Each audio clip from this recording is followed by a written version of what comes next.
Imagine the dense forests of occupied Belgium, June 1944.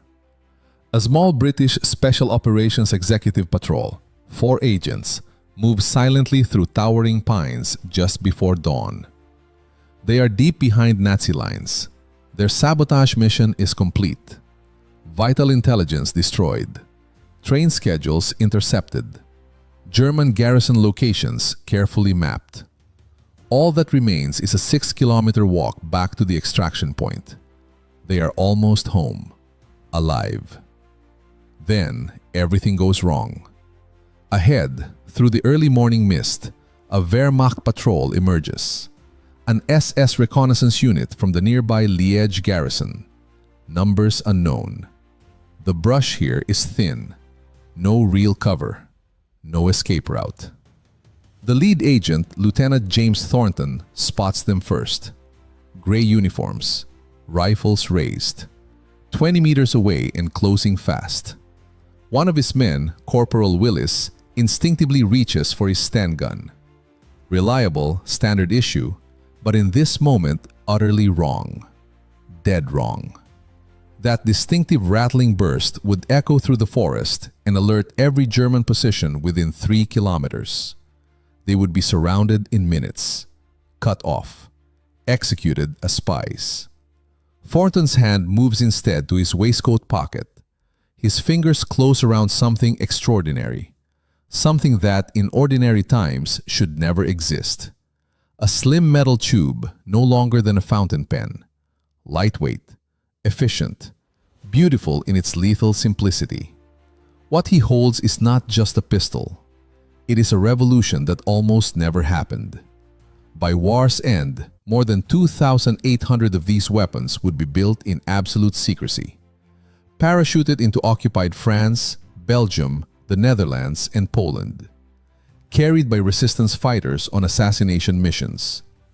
Used by SOE agents for close-range kills when silence was the only thing standing between life and death. Hitler's own intelligence reports would later describe it as the single most dangerous weapon facing Nazi occupation forces. Not because of its power, but because of its whisper. The weapon was called the Welrod.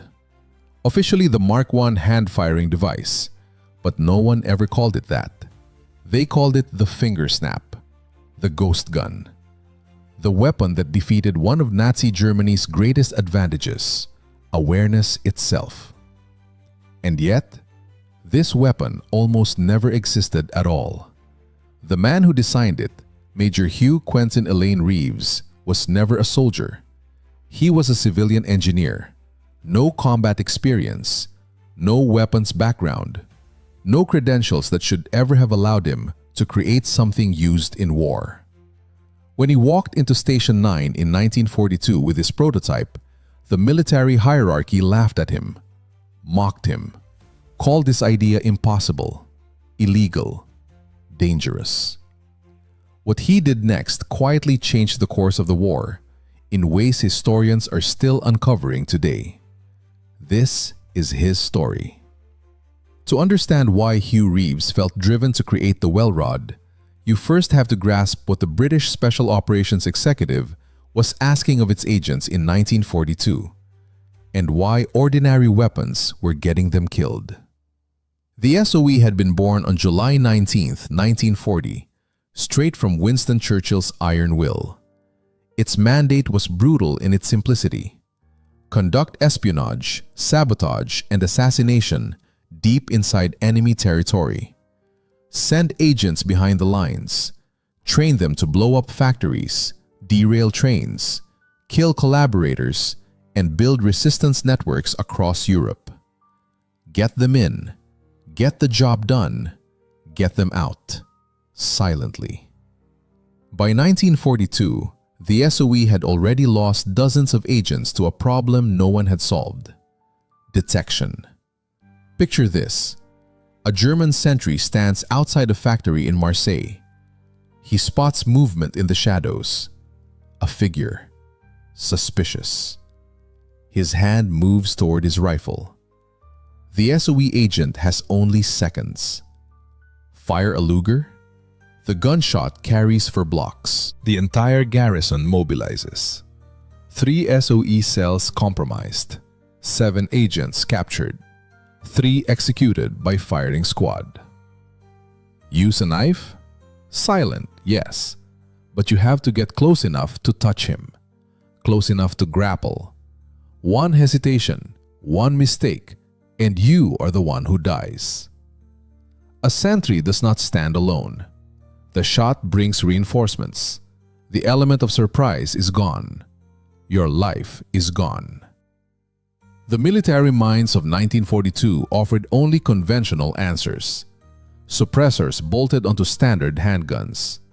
A suppressed Sten gun was tried for a while. It fired with a dull thump. Better than a bang, but still audible within 50 meters. Not silent enough. Some suggested packing petroleum jelly around the ammunition. It failed. Others proposed special subsonic rounds that lost all penetrating power. Bullets that barely pierced winter clothing, let alone stop the threat. The grim consensus at the War Office? There is no truly silent weapon capable of real combat effectiveness. Agents must simply accept the risk. Across occupied Europe, brave men and women accepted that risk and paid for it with their lives. Then, in 1941, the War Office quietly contracted a small, hidden research facility on a seized private estate near Welwyn Garden City in Hertfordshire. Codenamed Station 9. On paper, it belonged to something bland, the Inter-Services Research Bureau. In reality, it was Britain's secret laboratory for weapons of dark and desperate purpose. Perhaps 50 engineers, inventors, and designers worked there. Most were civilians pulled from universities and industry.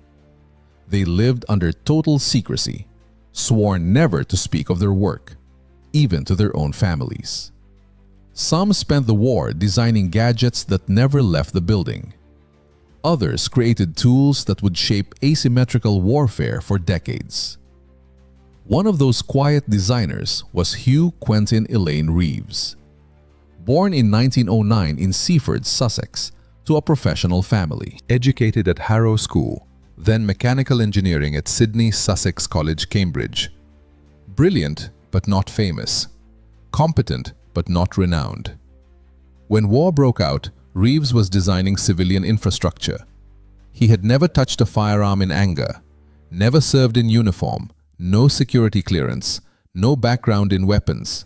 Yet someone at the War Office saw in him a rare gift, a creative problem-solving mind that thought outside rigid military doctrine. In April 1942, Reeves was summoned to Station 9. He received one impossible brief: design a silent, close-range firearm capable of killing a human target with a single shot. Accurate to 30 meters at best, concealable, manufacturable, undetectable by sight or touch unless the user wished it. The room full of experienced military designers declared it impossible. Reeves said nothing. He simply went to his workshop and for the next 4 months attempted what the establishment had ruled physically impossible. Hugh Reeves's workshop at Station 9 wasn't some gleaming laboratory. It was more like a cluttered craftsman's garage. Workbenches buried under metal scraps, mechanical drawings pinned to every wall, half-finished prototypes scattered across shelves like forgotten dreams. Reeves himself? Unremarkable at first glance. Medium height, thinning hair, wire-rimmed glasses. He wore the same worn wool trousers and grey cardigan every single day. Colleagues remembered him as quiet, almost shy. The kind of engineer who only spoke when spoken to, and then only to clarify a technical detail. But between April and August of 1942, in that little workshop, Hugh Reeves started thinking in ways no one at Station 9 had ever dared. He realized the real problem wasn't just making a quieter gun. That was the trap everyone else fell into. The true challenge was creating a weapon that was silent, yet still lethally effective. Most firearms roar for 2 reasons: the explosive blast of the propellant and the sharp mechanical snap as the action cycles. Conventional suppressors, rubber baffles, expansion chambers, could muffle the sound, but they never eliminated it. A suppressed .45 caliber still cracked like distant fireworks if you were listening. Reeves asked himself a dangerous question. What if he didn't need a conventional firearm at all? His breakthrough came from an unexpected place. He was reading a dry technical paper on pneumatic tools, devices powered by controlled bursts of compressed gas.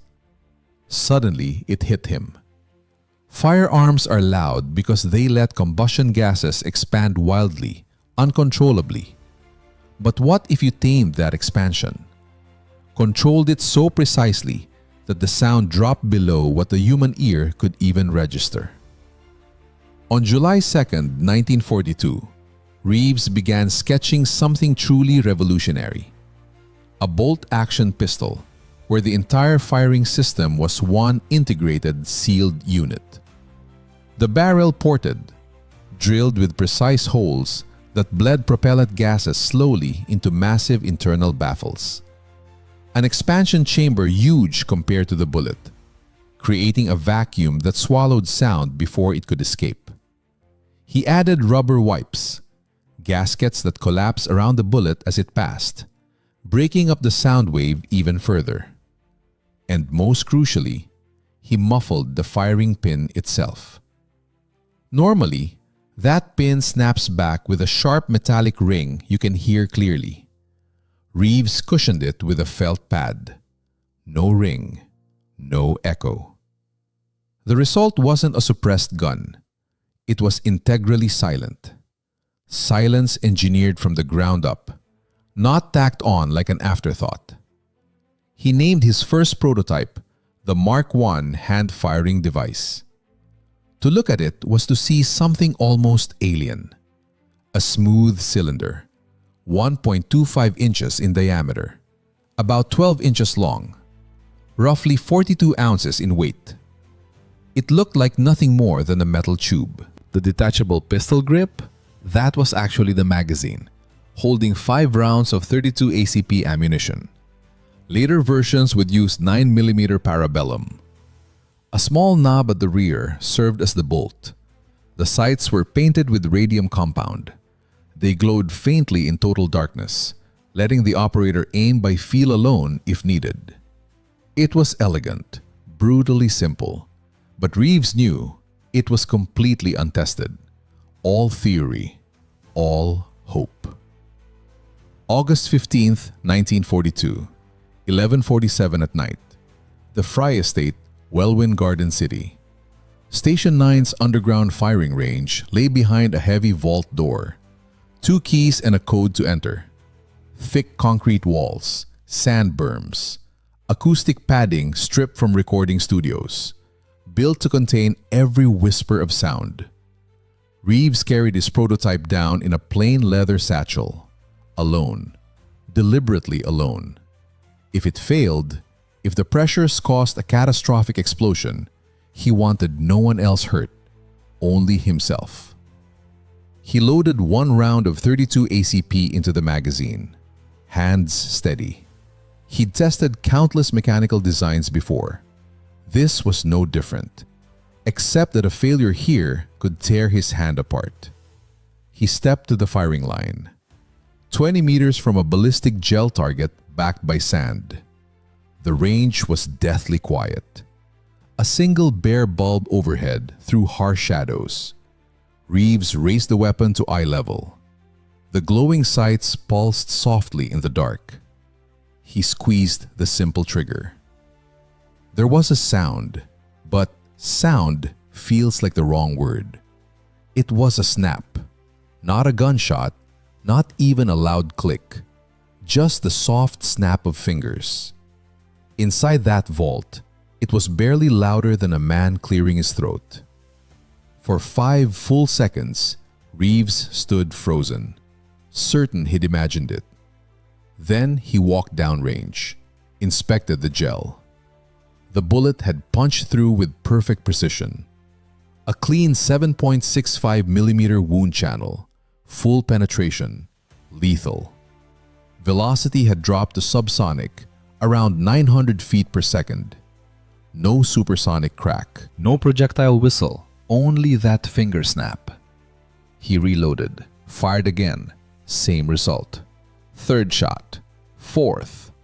By the fifth, the rubber wipes were starting to wear, designed for about 10 perfect shots before gradual degradation.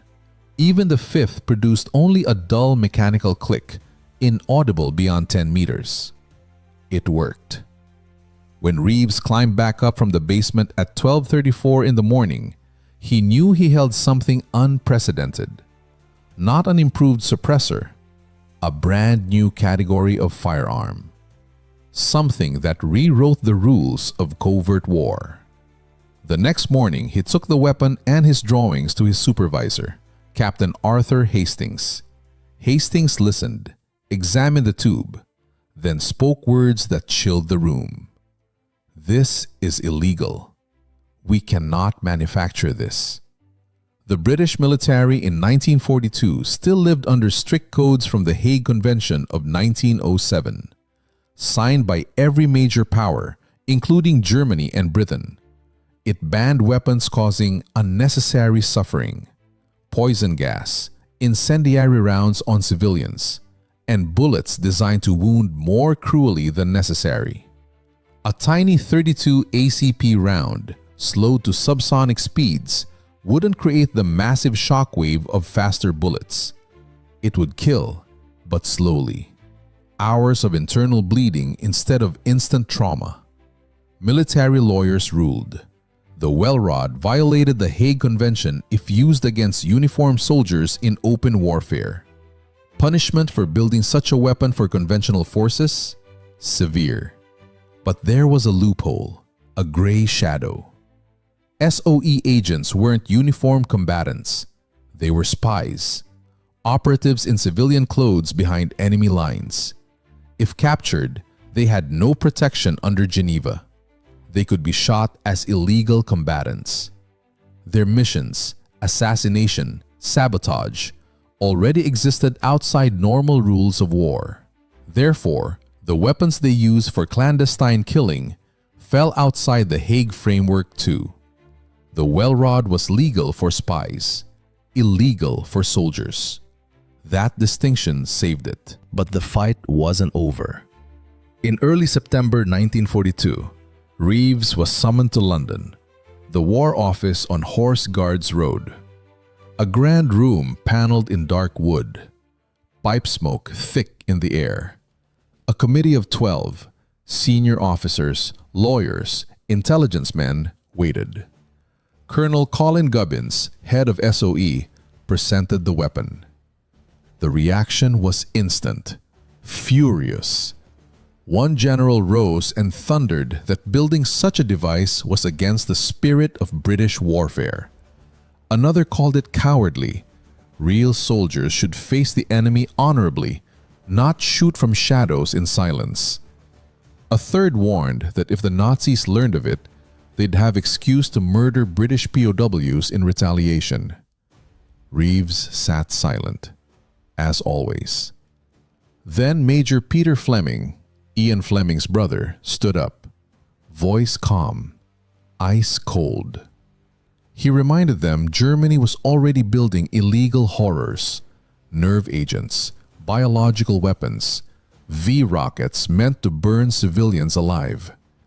Germany was executing SOE agents without trial, slaughtering millions in occupied lands. The question, Fleming said, is not whether this weapon is gentlemanly. The question is whether it keeps British agents alive. Then came the moment no one in that room would ever forget. A young signals officer, name lost to history, stood, voice shaking with rage. My brother is an SOE agent, right now in occupied France. If this weapon exists and you refuse to give it to him, and he dies, what will you tell my mother? That he died because you cared more about sportsmanship?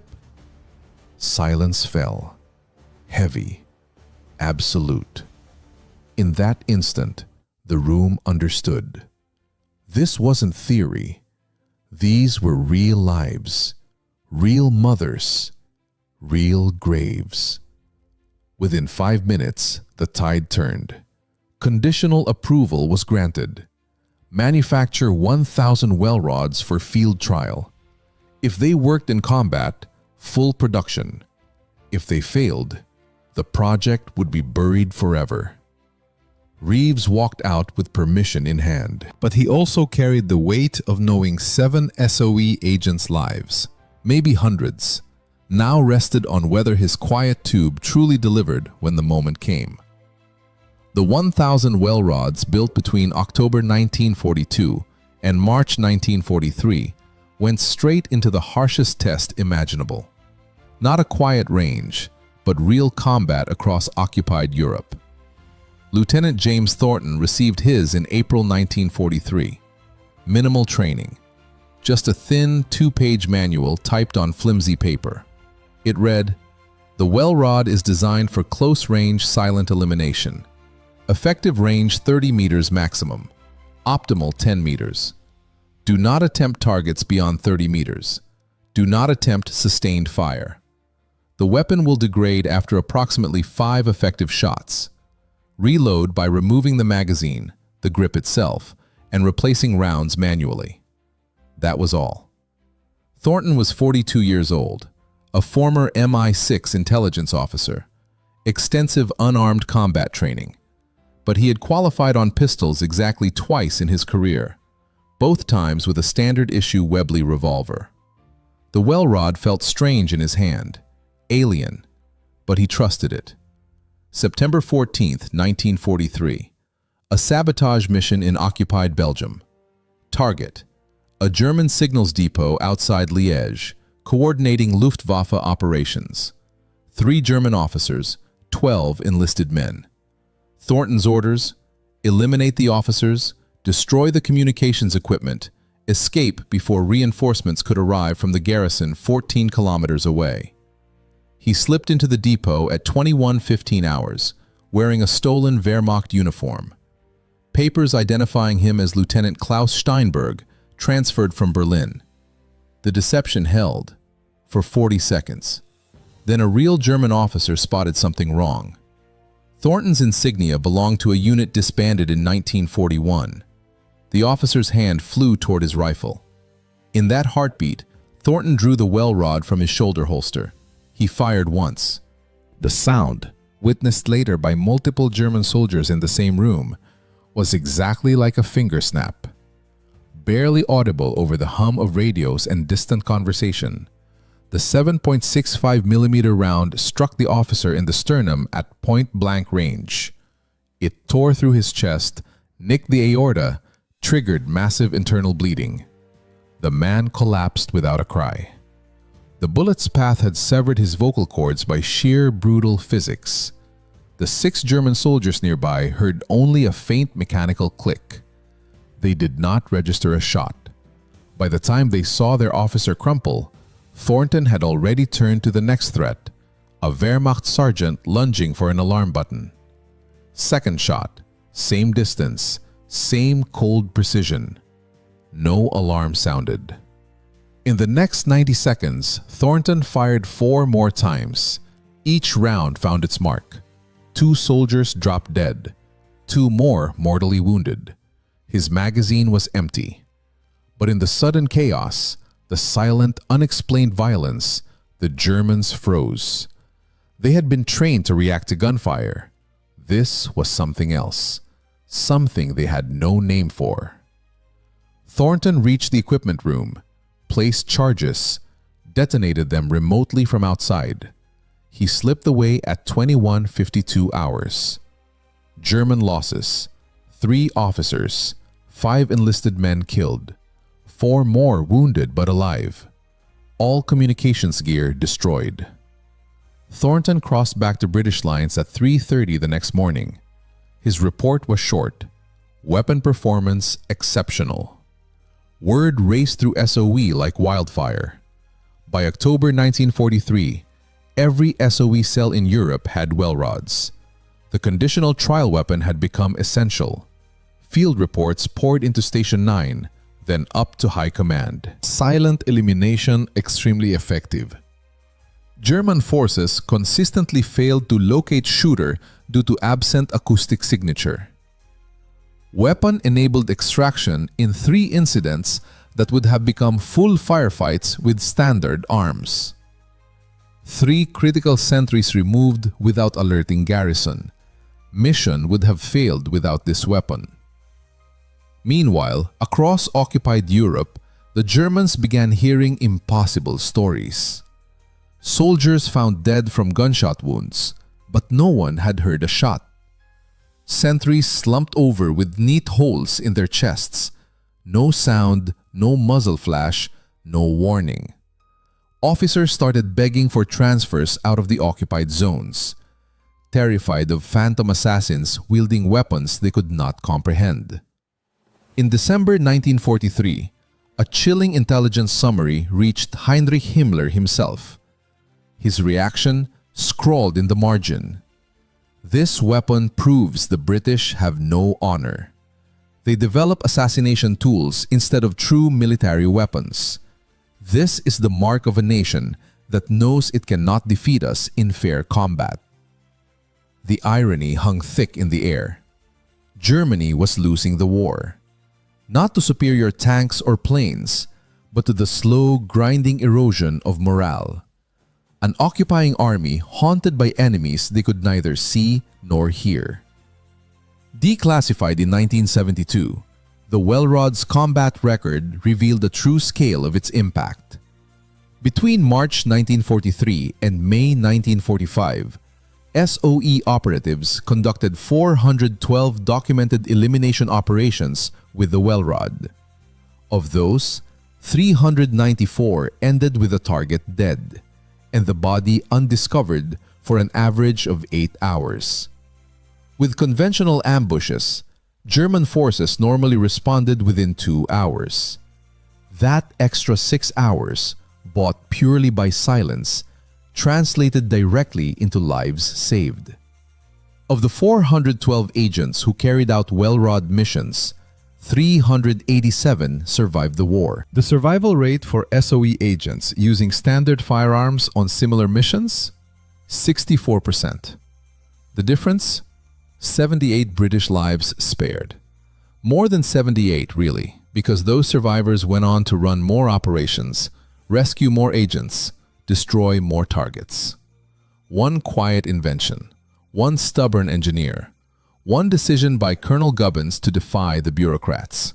78 fathers, brothers, sons who came home to their families instead of filling unmarked graves across Europe. By the time Germany surrendered in May 1945, more than 2,800 Welrods had been made and dropped into the fight. Post-war analysis of captured German files revealed something astonishing. The Wehrmacht had tried to counter it. German engineers examined captured Welrods. They attempted copies, but the integrated design, the ported barrel, the wipes, the massive internal chamber, was so perfectly balanced that 1945 technology could not reverse engineer it. Germany never fielded an equivalent. And after the war, the Welrod did not fade away. It lived on. Station 9 was quietly dismantled, its inventors sworn to eternal silence. Hugh Reeves could never speak publicly of what he had created. The Welrod remained classified until 1972, 27 years after the guns fell silent. Reeves returned to civilian engineering, diving gear, aircraft maintenance systems, and, with bitter irony, projects to quiet jet engines.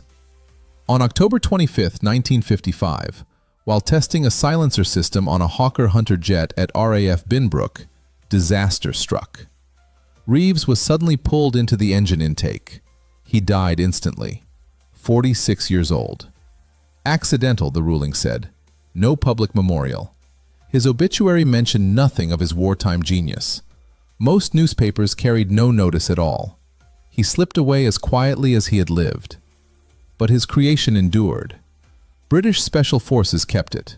American intelligence adopted it. NATO allies followed. Korea, Vietnam, the Falkland Islands, Northern Ireland. every covert war where silence decided who lived and who did not. Modern units still use direct descendants. The Swiss Brugger and Tomet VP9 is essentially a Welrod in modern materials, still in service across Europe. The original's sound signature, 73 decibels, remains among the quietest firearms ever built. Modern suppressors have improved only marginally. Reeves's core insight, designed silence into the weapon from the very beginning, proved so perfect that no one has truly surpassed it in 70 years. In 2023, an original Welrod fetched $12,000 at auction. Museums treasure them. The Imperial War Museum in London, the Australian War Memorial, the United States Air Force Museum. All display examples as icons of innovation that quietly shifted the tide of war. But the deepest tribute came in 1972, when the veil of secrecy finally lifted. A documentary was made. Veterans who had carried the ghost gun spoke for the first time. One old SOE agent, then in his late 70s, was asked if he had any message for the man who invented it. He looked straight into the camera and said, "I don't know if he's alive or dead. I never even knew his real name. But I'll tell you this. I carry photographs of my 3 children. My grandchildren exist because I carried that weapon. Because my patrol didn't get cut off that dawn in Belgium. Because one man invented something so brilliant, it gave us silence when we needed it most. Because of you, we came home." Hugh Reeves never heard those words. He had been gone 17 years. He never attended a parade, never received a medal, never sought a single ounce of credit. He simply went back to his drawings, his workshops, his lifelong battle against noise. And in the end, he met his own silent death. Drawn into the roaring, hungry mouth of a jet engine he was trying to hush. The inventor of silence, consumed by a void that devoured even the sound of his final breath. Yet every time a modern special operator raises a suppressed weapon in the dark, lines up a target, and fires without a whisper, they stand on Hugh Reeves' shoulders. They live because a quiet, unassuming engineer once dared to solve an impossible problem. That is the true legacy of the Welrod. That is the legacy of Hugh Quentin Elaine Reeves.